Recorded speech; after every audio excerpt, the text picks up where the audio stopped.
yourself have done a lot in your writings to try to marry Freudianism. This is a and quick Marxism. preview And I think of that my next video. some people would say that this I'm simply going to can't expose be done, the guy talking. because the two patterns His of name is explanation Brian McGee. are incompatible with each other.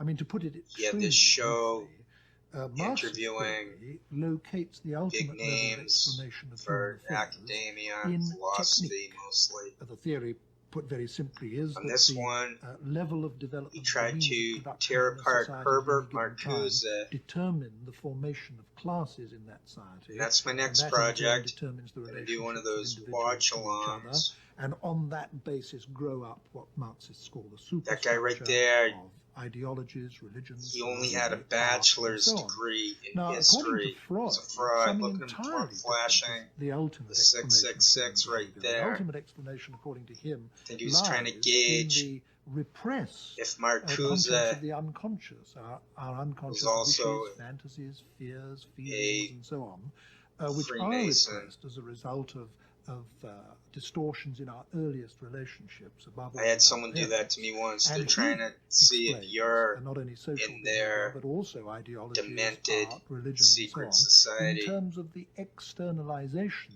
So this guy right here, of the he had repressed latent contents of the psyche. homosexuality. Now, these are two There's nothing wrong with being entirely gay, kinds but there's of a certain explanation of the same set of phenomena. individual How can you who possibly marry was in the two denial into of a their single theory? homosexuality. I think They they hated can easily be women. married, and it may well be a very happy marriage.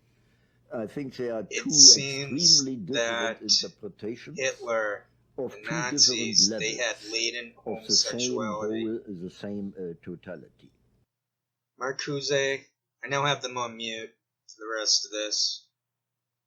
Marcuse, along with Fromm, combined Freud with Marxism. In fact, they looked at everything.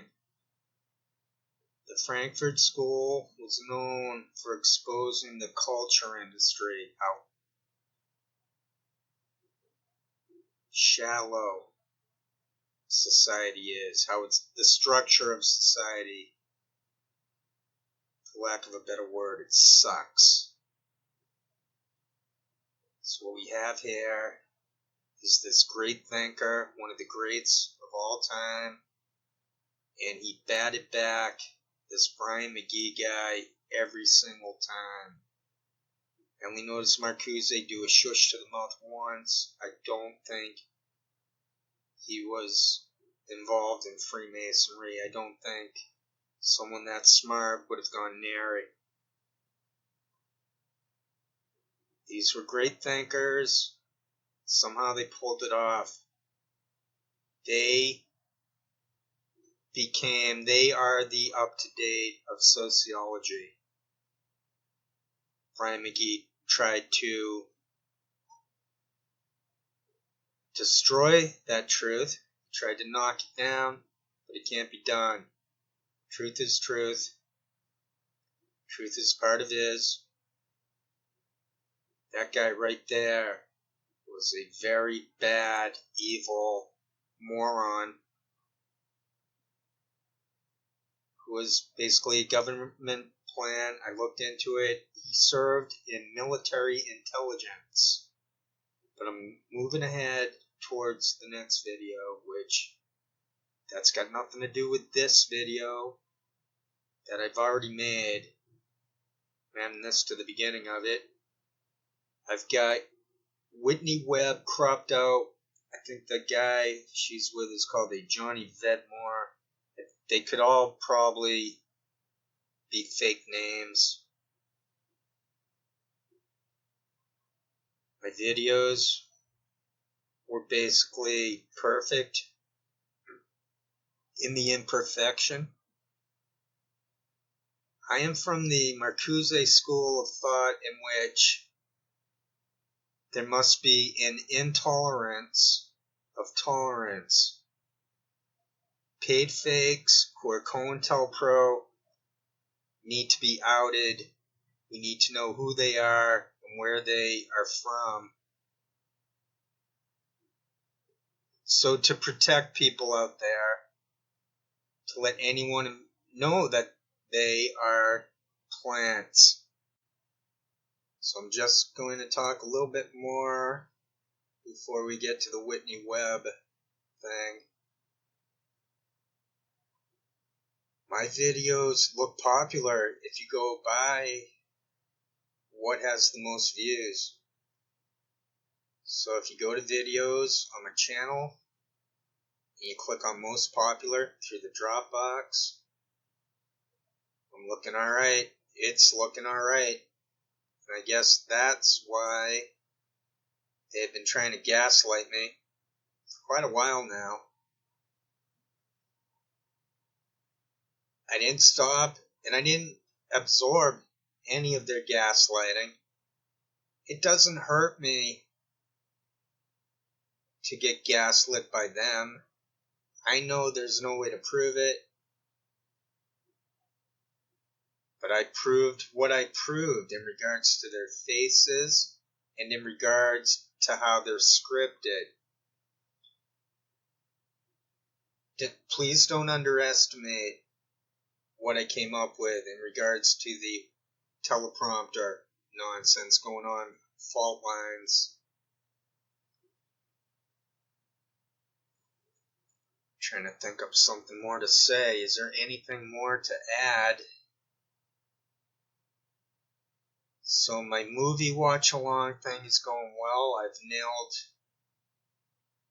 2 straight movies, Dance Hall Racket, and 3 straight movies. Love Affair came out good, Dance Hall Racket, and the new one is Detour, which I thought it came out quite well. I also have, recently I did a talkover of an interview with Hannah Arendt, and now I have this other one coming up soon. I'm trying to wean myself off of making the kind of videos I think people actually ended up liking, the ones where I cropped out the eyes and I'm showing that they are COINTELPRO, because there's nothing else that they could possibly be.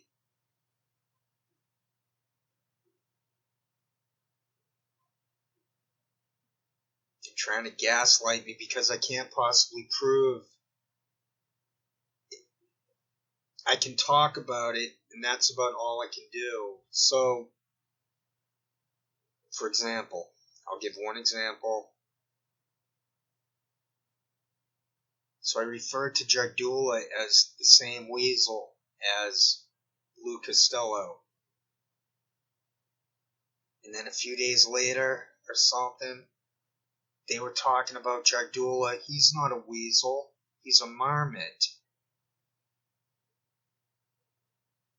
I'm not sure where the crossover is. There's of people who know that they're fake, yet are still spending time on them. So I'm probably in a very small category of hate watcher. They're the lowest possible lying fruit from Jimmy Dore, Cenk Uygur, Joe Rogan. Those would be the bigger names to prove are COINTELPRO. I'm fairly sure it can be done. It's all the same people. Someone would just need camera skills. Downloading videos takes a lot of time. And I'm not allowed somehow to download anything I want to. I'll get error messages. The one that's most obvious to my eyes is the AM rock fan, Wake Up Anarchy in the Morning. They are so fake that I'm unable to download it and to play around to what you'll see now with this Whitney Webb nonsense. Oh, some of my more popular videos was exposing Graham Elwood in scripted dialogue with Whitney Webb. I might have nailed the crossover population there, hundreds of people. So hundreds into the thousands. I'm getting big views on my Howard Stern. Everybody knows that Howard Stern killed Dana Plato. That thing out of nowhere is starting to challenge my video on Hilaria Baldwin, my scoop on that. For anyone who knows my blog, it was mentioned in the comments a little back. I did have a fairly popular blog. It was called DFQ2. I was somewhat, yeah, I'm saying, alright, I was a big fish in a small pond. And then we all know the internet it evolved into Pizza for One. They pushed us out of those forums. They pushed us out of having free speech cages. We all got stuck in Twitter, YouTube, Reddit, and then the plug got pulled.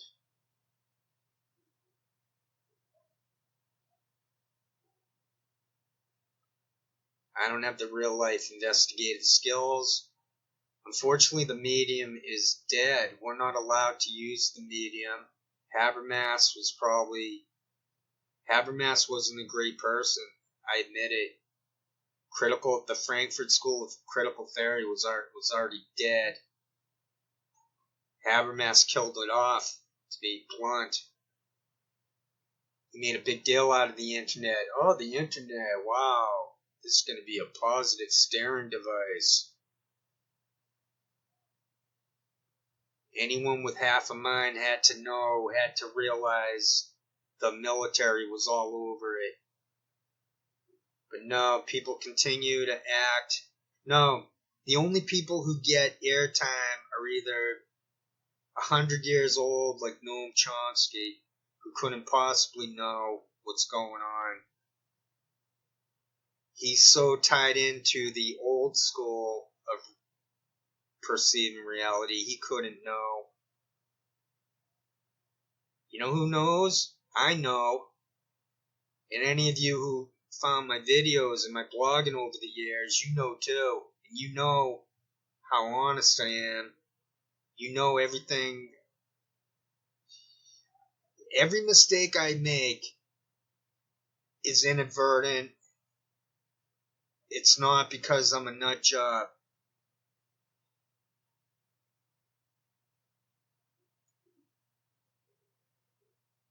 It's because I had a specific life in which I was fully educated in social theory. The department I was in Ireland, they were quite fond of the Frankfurt School. That's how I know a bit about Habermas and how he ruined it. They were the ones who took over. They're the traditional historic. You had Comte, who coined the word sociology. Max Weber was the big one. Durkheim was big. So basically these guys came in and they married Durkheim and Weber and Marx together. So those are the three biggies. And then the Frankfurt School is pretty much what social theory is all about. They took over. So I recommend everything by Eric Fromm. I recommend definitely some stuff from Marcuse, especially One Dimensional Man on the military-industrial complex. And he was pure brilliance with repressive tolerance. It's only about 20 pages. It's online. I was going to read it, but then I was like, that'll be too tough to read. No one's going to understand that, or it's not going to translate well to a reading. Walter Benjamin. Everyone should read Walter Benjamin. Something about the reproduction of art in the modern age. It's basically communication theory. I think Walter Benjamin was the one who came up with the phrase culture industry, but I'm not 100% positive on it. Those guys were free thinkers. They were the best of the best. I was privileged. I felt honored. I was lucky to have been able to read a lot of that stuff when younger. I was able to break the conditioning. Now the problem is, once you break off the conditioning, you have to be ready for what you're left with. I wasn't ready. So I did well in breaking off, but I did not do well in having an alternative lined up. So I went through rut years, ended up in certain situations that I could have done a lot better with if I had known, if I'd understood better myself. So I basically understood the world better than I understood myself. Now at this point in life, both of them are at the same point. I never became conditioned again. I just basically left the rut. My mind is pure. Probably watching a lot of Krishnamurti helped me. And then getting a little more back into Eric Fromm helped. I did listen to some Schopenhauer for the cynicism combined with Taoism. But I do lean more heavily toward Eric Fromm as a so-called spiritual guide and mentor, if those are even possible in life. And I recommend himself to yourselves too. So that's about that. I talked enough, and I know a lot of this background video is going to just be there for the laugh of it, just to fill in the space. I need 1,000 subscribers anyway to live stream. I really don't see the plus to going on camera. Maybe I'll do it someday. It's not because I'm ashamed or scared, it's that I don't see the point of it. I'm not getting paid. The ideas are what matter. I'm looking pretty good for 55. I'm not gonna lie. My conclusion, I'm gonna get to the conclusion. I think we're each of us a spark from the infinite, so to speak. There's no way to prove it. To me, it makes logical sense. Reality in itself can never make sense. It will never make sense how something comes from nothing. No one will ever be able to explain how the first gases, whatever, the materials, the content of life, the chemicals, the atoms, the quarks, whatever they're called. No one is ever going to be able to prove anything. We're limited. We're really not much different from any other animal. There are animals out there that are brilliant, on our level, perhaps even beyond our level, for certain ethical things. Like the human will, some of these animals probably wouldn't do what we do. The elephants look beautiful. The octopus. I mean, they have puss right at the end of their name. I did hear, oh, it's disgusting, that disgusting guy Poinkinen was talking about eating octopus. They're such scumbags. I think I will be able to quit watching them, but I've been saying that for like a year or two. And it never works when I say, I'm quitting, I'm done with that. So there is truth to that thing where you can't try to do something. There's something timeless to life. So the spark that we are is timeless. It's attached to this body. You can't get any notion to escape it.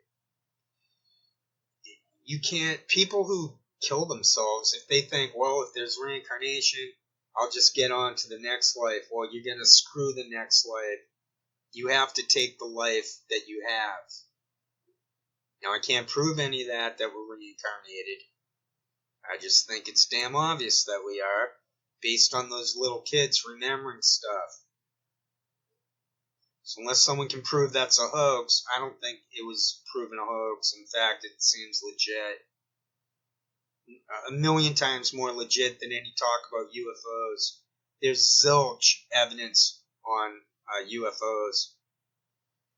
We don't even need those little kids seemingly remembering stuff to have an idea about reincarnation. They had that back in the day. Socrates, all these people back then, a lot of people have always believed in it. You look at how the trees, everything comes back.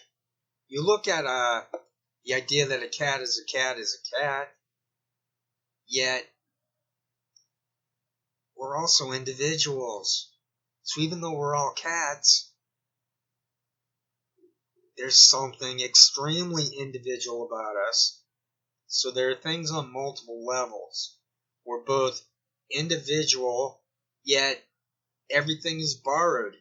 Even if there does seem to be an originality to our sparks, a continuity to our sparks, you can't hold on to it. You have to let it just dance. You have to have faith in nature. You have to become one with love. You have to open up and let go and accept. I'll have plenty more to say in life. I'm not ready to go on to any next life. If I was Lenny Bruce, he died in the most miserable fashion possible. I cut him a lot of slack, not just because I think I might have been him, but because he was driven into that hellhole. Now, I got personal with those people, but I sort of got less and less personal. I'm getting less and less angry with them because it's proven. It's done. The work was done. If I get whoever of these disinfo shows to quit, it's pointless. There's just going to be someone else coming in.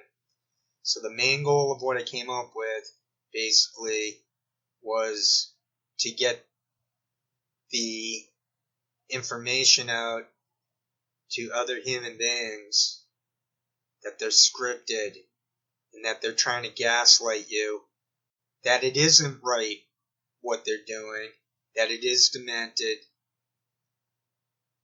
that it needs to stop, that we're incapable of stopping it.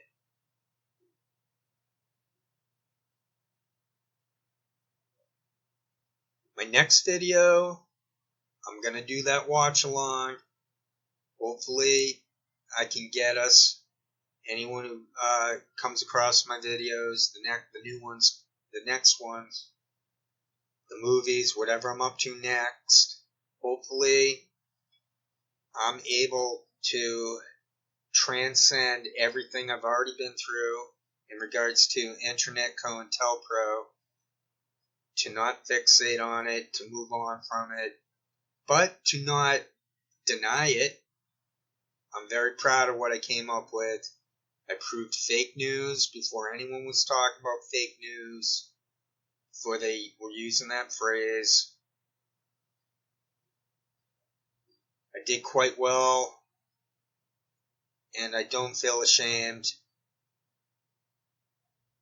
I'm very happy since finding out that I have autism.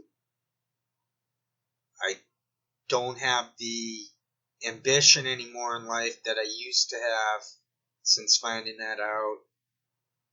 I'm not as smooth as I once was when I had that ambition, when I had that confidence from not knowing.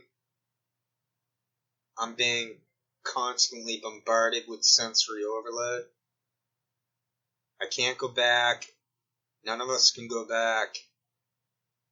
We can only go present and dance it through. Thanks for watching, or more specifically, thanks for listening. I'll try my best. I'll keep trying to not try my best, and then hopefully the best comes out. If that makes any sense. That's that. The next stuff will be what I already came up with. This is on Whitney Webb. That's my Handsome Truth impersonation. Here we go. Nathan Stoltman. It was ridiculous. He was saying that Nate Stoltman was on CNN with Wolf Blitzer. It's the most ridiculous nonsense.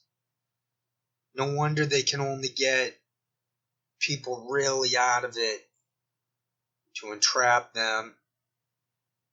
And then these other people like Cremo, they don't even know, they can't prevent that. They don't prevent that. They encourage it, if anything. Everything going on has been encouraged by COINTELPRO. It's in the Snowden documents. They are managing it. They're creating the narrative. Steve Poikonen, Craig Jardula, Jimmy Dore, Graham Elwood. I can come up with an endless list. Whitney Webb.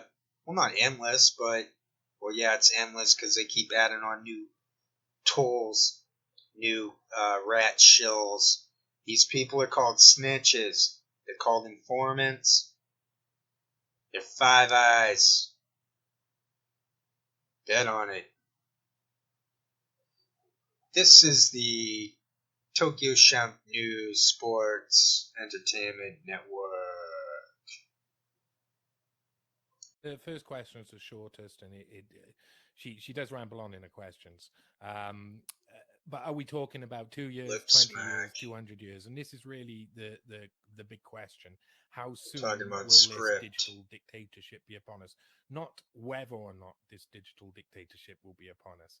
It's how soon will we be dealing with it? Because it's coming our way. And in his response, of course, he goes straight into, it'll be soon, but in 200 years, Homo sapiens won't be left anyway. So, it'll be something completely different. Matter of fact, very matter But of he'll fact, continue the following questions are much more important. Read. Well, the only thing I'll say there is that this was in 2018, right? So he's saying 2 years is too soon. So, of course, that's 2020. And so now we're, anything past those 2 years he's predicting there, I guess, from his perspective would be fair game, right? So that's not real. No one does that. She's that faking that she's now, but I mean, obviously he knows that this stuff is already rising up around it, and that he's intimately involved. He's not as distant from this as he likes to make it out. But I'd like to start talking about what he says with biometric data. How biometric data specifically is the key. And remember, this is back in 2018 when a lot of the planning for the policies implemented during coronavirus were being implemented, and you had things being set up that year, like the National Security Commission on AI and a lot of these other things that map this out, at least within the United States. Whitney Webb. But in terms of biometric data, that's about, she's you hear a lot about data mining, and data harvesting. Data is the new oil, but the data they want more than anything else. And he's making it clear here, years before coronavirus, soon this guy will data, and he'll say really DNA, and things like that. And in the years even before coronavirus, you had major Silicon Valley corporations like Google, for example, getting very involved in trying to obtain as much DNA data as possible, and basically, Google and Microsoft sort of making overtures about how this DNA data is really like the most valuable data within, sort of like healthcare data sets that they've been trying to acquire, and their specific focus on health data for years. And of course, now with coronavirus, they got just massive. All these shows are hundreds of shows. That didn't have access to. But this shows how it's about your body. Not about like the data you necessarily generate it's about our online minds. through your whatever social media, your search activities, but our consciousness. Whatever. It's literally about mining the human body for the data, or maybe the consciousness is throughout the body. Really wild. You could stretch it that way. There's a lot to be said about how Yuval Noah Harari makes his. But I don't listen. That's why I don't listen to these shows. I usually put them on mute. He sees himself as obviously. Then you see exactly what's going on in regards to Silicon Valley. But what's really